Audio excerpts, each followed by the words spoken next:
رب کائنات نے قرآن مجید برہان رشید میں جو اعلان فرمایا ہے ذالک فضل اللہ یؤتیہ من یشاء، کہ یہ معاذ اللہ تعالیٰ کا فضل ہوتا ہے اور اللہ تعالیٰ جسے چاہے عطا کرتا ہے۔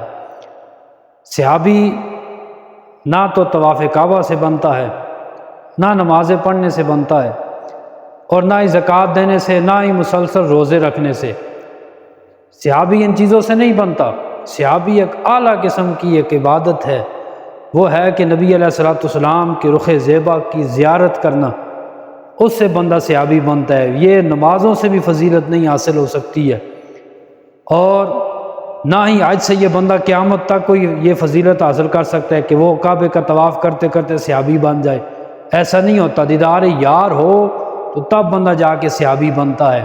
سیدنا صدیق اکبر رضی اللہ تعالی عنہ، آپ وہ اسلام کے جرنیل ہیں، وہ مجاہد ہیں، وہ اسلام کے پہلے خطیب ہیں کہ نبی علیہ الصلوۃ والسلام کہ یہ وہ پیارے صحابی ہیں۔ آپ فرماتے ہیں میں یمن کے سفر پہ گیا تھا، وہاں پہ ایک مجھے بندہ مل گیا، ایک راہب تھا۔ وہ کہنے لگا کہاں سے آئے ہو؟ صدیق اکبر فرمانے لگے میں مکہ سے آیا ہوں۔ اور اس نے پوچھا آپ کون سے خاندان سے؟ آپ نے فرمایا قریشی خاندان ہے میرا۔ وہ کہنے لگا میں آپ کو ایک نشانی بتانے لگا ہوں۔ صدیق اکبر رضی اللہ تعالیٰ نے فرمایا کون سی؟ تو وہ کہنے لگا جی آپ اپنے پیٹ سے کپڑا ہٹائیں۔ آپ نے فرمایا اتنی جلدی کپڑا نہیں ہٹاتا میں، آپ بتائیں وجہ کیا ہے؟ وہ کہنے لگا آپ کو بہت بڑی خوشخبری دوں گا میں نے آپ کے چہرے سے آپ کو پہچان لیا ہے، آپ کے جسم سے، جسمانیت سے آپ کو پہچان لیا آپ کون ہیں، اور آپ قریشی خاندان سے ہیں، مکہ سے آئے ہیں۔ صدیق اکبر فرمانے لگے ہاں میں وہیں سے آیا ہوں۔ اور آپ نے فرمایا کہ آپ بتا تو کہنا کیا چاہتا ہے؟ وہ کہنے لگا کپڑا ہٹاؤ اپنے پیٹ سے۔ صدیق اکبر رضی اللہ تعالیٰ عنہ نے اپنے پیٹ سے کپڑا ہٹایا، اس نے دیکھا کہ آپ کے مبارک پیٹ پہ ایک نشان تھا۔ وہ کہنے لگا تمہیں خوشخبری ہو کہ اللہ تعالیٰ تمہیں نبی آخر الزمان کا پہلا صحابی بنائے گا، پہلا امتی تو ہوگا۔ صدیق اکبر رضی اللہ تعالیٰ عنہ یمن سے واپس مکہ آئے تو دیکھا آگے ابو جہل، عتبہ، شیبہ سارے میٹنگ کر رہے تھے، اور وہ اس انتظار میں تھے کب ابو بکر آئے گا اور ان سے یہ بات ساری کی جائے گی۔ سیدنا صدیق اکبر رضی اللہ تعالیٰ عنہ جو ہی واپس آئے مکہ میں تو آپ کو وہ کہنے لگے ابو جہل، وہ ساری جو منافق پارٹی تھی، وہ کہنے لگے جی آپ دیکھیں آپ کے محمد صلی اللہ تعالی علیہ وسلم نے معاذ اللہ اپنا دین پرانا چھوڑ دیا ہے، آباء و اجداد کا سارا دین چھوڑ دیا، نئے دین کا اعلان کر دیا۔ صدیق اکبر رضی اللہ تعالیٰ نے فرمانے لگے ٹھہرو ذرا میں جا کر پتہ کر کے آتا ہوں۔ آپ گئے، سیدتنا خدیجۃ الکبریٰ رضی اللہ تعالیٰ عنہ، آپ کے گھر میں نبی اکرم صلی اللہ تعالی علیہ وسلم جلوہ افروز تھے۔ آپ نے دروازے پہ دستک دی، یا رسول اللہ صلی اللہ تعالی علیہ وسلم غلام آیا ہے۔ اس وقت کے الفاظ تو اور تھے، لیکن صدیق اکبر رضی اللہ تعالیٰ عنہ جو ہی گیا آپ نے عرض کی یا رسول اللہ آپ نے اعلان کیا ہے کہ نیا دین لے کے آئے ہیں۔ نبی پاک صلی اللہ تعالی علیہ وسلم نے فرمایا کہ میں وہ ہوں کہ جس کو اللہ رب العالمین نے آخری نبی بنایا ہے، میں نبوت اور رسالت لے کے آیا ہوں۔ سیدنا صدیق اکبر رضی اللہ تعالیٰ عنہ نے دوسری بات ہی نہیں کی۔ آپ نے کہا یا رسول اللہ صلی اللہ تعالی علیہ وسلم معمولی سی گزارش ہے، اگر آپ وہ بتا دیں تو پھر میرا جو اندر کھٹکا سا ہے یہ بھی ختم ہو جائے گا۔ سیدنا صدیق اکبر رضی اللہ تعالیٰ عنہ کو یہ عرض کرنا تھا، نبی پاک نے فرمایا اے صدیق یمن میں تو گیا تھا، وہاں پہ تیری کیا باتیں ہوئی تھی اس بوڑھے شخص سے؟ تو بس اتنا سا کلام کرنا تھا نبی پاک کا۔ صدیق اکبر کلمہ پڑھ کے مسلمان ہو گئے۔ ایک اور روایت کے مطابق یہ ہے کہ آپ کو رات کو خواب آیا، آپ نے دیکھا سورج ٹکڑے ٹکڑے ہو کے عرب میں گر گیا ہے سارے گھروں میں، اور وہ پھر جڑا ہے آپ کی گود میں گرا۔ آپ صبح اٹھے ایک راہب سے پوچھا، آپ نے کہا اس کی تعبیر کیا ہو سکتی ہے اس خواب کی؟ وہ راہب کہنے لگا صدیق تجھے مبارک ہو، عرب کے اندر ایک محمد نامی شخص صلی اللہ تعالی علیہ وسلم وہ نبوت کا دعویٰ کریں گے اور آخری نبی وہ ہوں گے، ان کا پہلا امتی تو بنے گا، تجھے یہ خوشخبری ہے وہ نبوت اور رسالت لے کے آئیں گے اور تو ان کی تصدیق فرمائے گا۔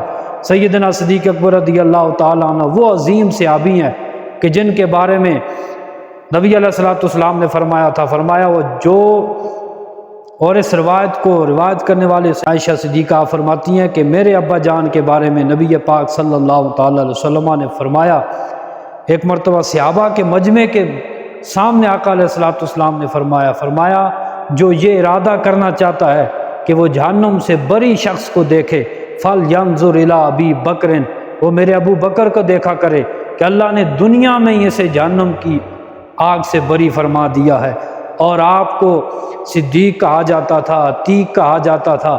اس کی وجہ علماء کرام نے بیان فرمائی۔ آپ فرماتے ہیں سیدنا صدیق اکبر رضی اللہ تعالیٰ عنہ کو عتیق اس لیے کہا جاتا تھا کہ انما سمی عتیقا لحسن وجہی، آپ فرماتے ہیں اللہ رب العالمین نے آپ کو بڑا نورانی چہرہ عطا فرمایا تھا، حسن و جمال تھا، جس کی وجہ سے لوگ آپ کو عتیق کہنا شروع ہو گئے تھے۔ اور آگے چلے تو سیدنا صدیق اکبر رضی اللہ تعالیٰ عنہ کی وہ عظیم ذات ہے کہ ہر وقت نبی علیہ الصلوۃ والسلام کے ساتھ رہے، اور آقا علیہ الصلوۃ والسلام کے یہ اسلام لانے سے پہلے کے نبی علیہ الصلوۃ والسلام کے دوست تھے۔ اور جب آقا علیہ الصلوۃ والسلام کو معراج شریف ہوئی تو آقا علیہ الصلوۃ والسلام نے جبریل امین کو یہ فرمایا تھا، فرمایا جبریل میں واپس جاؤں گا تو میری قوم مجھ پہ تہمت لگائے گی کہ رات میں کیسے ہو سکتا ہے۔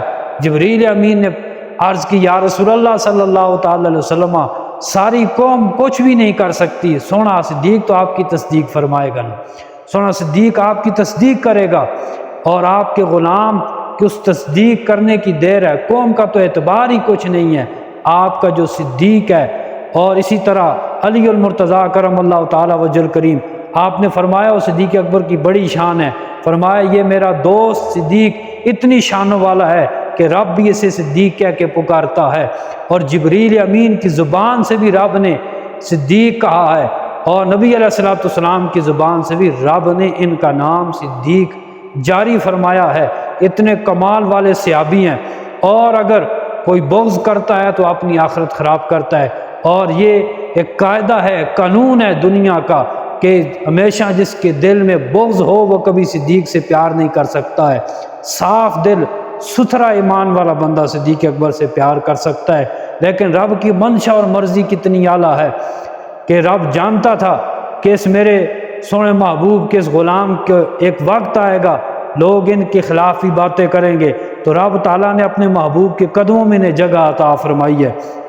اور رب کی مرضی دیکھیں، منشا دیکھیں رب تعالیٰ کی، کہ وہاں ماننے والے بھی جاتے ہیں، نہ ماننے والے بھی جاتے ہیں، لیکن رب تعالیٰ جب ادب کروانے پہ آئے تو منکروں سے بھی ادب کروا سکتا ہے، وہ رب تعالیٰ ہے اور قادر مطلق ہے۔ وہاں پہ روضہ رسول سے ہاتھ باندھے ہوئے لوگ جاتے ہیں، ادب کے ساتھ درود پڑھتے ہوئے جاتے ہیں، منکر بھی وہاں سے گزرتے ہیں، مانے یا نہ مانے وہ الگ بات ہے، لیکن رب جب ادب کروانے پہ آئے تو رب اس طرح ادب کرواتا ہے کہ لوگ ہاتھ باندھے ہوئے صدیق کے روضے سے گزر رہے ہوتے ہیں، اور نبی علیہ الصلوۃ والسلام کے قدموں میں اللہ تعالیٰ نے انہیں جگہ عطا فرمائی، اور ساتھ ہی فاروق اعظم کی کو بھی اللہ رب العالمین نے یہ جگہ عطا فرمائی ہے۔ رب جانتا تھا، رب یہ جانتا تھا کہ دور ایسا آئے گا کہ میرے محبوب کے غلاموں پہ لوگ تبرہ بازیاں کریں گے، تو رب تعالیٰ نے کتنی قسمت والی کتنی برکت والی جگہ سیدنا صدیق اکبر اور فاروق اعظم کو عطا فرمائی ہے کہ نہ ماننے والے بھی وہاں ادب سے گزر رہے ہوتے ہیں۔ رب جب ادب کروانے پہ آئے تو دشمنوں سے بھی ایسے ادب کرواتا ہے۔ اور سیدنا صدیق اکبر رضی اللہ تعالیٰ عنہ پہلے بھی نبی علیہ الصلوۃ والسلام کے ساتھ رہے، ایمان لانے کے بعد بھی آقا علیہ الصلوۃ والسلام کے ساتھ رہے، اور قبر میں بھی آقا علیہ الصلوۃ والسلام کے ساتھ ہے۔ ابو بکر اسی لیے آپ کو کہا جاتا ہے کہ ہر کام میں پہلے ہیں۔ نبی نے مال کا اعلان کیا کہ کون کون اپنا مال لے کے آئے گا، صدیق اکبر نے سارا مال پیش کر دیا، مال لانے میں بھی پہلے، ایمان لانے میں بھی پہلے، جہاد کرنے میں پہلے۔ آقا علیہ الصلوۃ والسلام کی وصال کے بعد آپ وصال فرمانے والے پہلے ہیں، اور آقا علیہ الصلوۃ والسلام نے فرمایا تھا ان میرے غلاموں کو دیکھ لینا۔ آقا علیہ الصلوۃ والسلام نے فرمایا ہاں قضا نبعث یوم القیامہ، فرمایا کل قیامت کے دن میرا صدیق میرے ساتھ اسی طرح اٹھ کے آئے گا۔ معاشر میں بھی رفاقت ہے، اور سفر میں بھی آقا علیہ الصلوۃ والسلام کے رفیق ہیں، کہیں بیٹھتے تھے تو حضور کے ساتھ ہوتے تھے، اور غار میں دیکھیں تو وہاں بھی نبی علیہ الصلوۃ والسلام کی حفاظت فرما رہے ہیں، اور ہر جگہ پہ آقا علیہ الصلوۃ والسلام کی بارگاہ میں حاضر یہ غلام دنیا والے نہیں جان سکے صدیق اکبر رضی اللہ تعالیٰ عنہ کی شان، لیکن ہم جو مسلمان ہیں ہمیں اس چیز کا خاص خیال کرنا چاہیے کہ یہ وہ نبی علیہ الصلوۃ والسلام کا عظیم غلام ہے کہ جن کو مار مار کے دشمنوں نے بے ہوش کر دیا تھا، اور آپ کو ہوش ہی کچھ نہ آ رہا تھا، لیکن جب آپ اٹھے ہوش کی حالت میں جب آئے، زخمی حالت تھی، یہ وہ عاشق اکبر ہے، یہ وہ سچا عاشق ہے کہ صرف دعوے دار نہیں تھا، زبانی دعوے دار نہیں تھا، بلکہ عملی انہوں نے کام کیا ہے۔